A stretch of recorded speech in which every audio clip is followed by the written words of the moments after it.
साथी त्यही 5000 मा आइरहेको छु अहिले 5000 को हाइटमा छु अब यहाँ किल्ला भएको जुत्ता लाउनु पर्छ रे अब यो ट्राई गर्दैछु अब यहाँबाट त्यो नलाइकन हुँदैन रे अब यहाँ ट्राई गर्दैछु तर खोइ कसरी लाउने थाहा छैन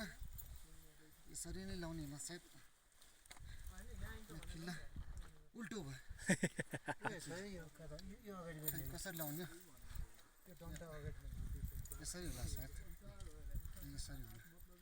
यसरी लाउनु पर्दो रहेछ ल साथी हो यस्तो लाएर हिँड्नुपर्छ ट्रेकिङ भनेको के लास्ट गाह्रो छ यहाँ त खस्यो भने त सिधै तल हो निकाल्ने सेप्रोबेसी आज यो किल्ला भएको जुत्ता लाउँदैछ फर्स्ट टाइम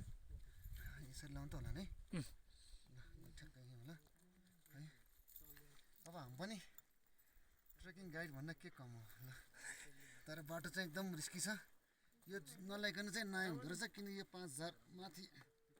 यो लाउनै पर्दो रहेछ जुत्ता अब तयार गर्दैछौँ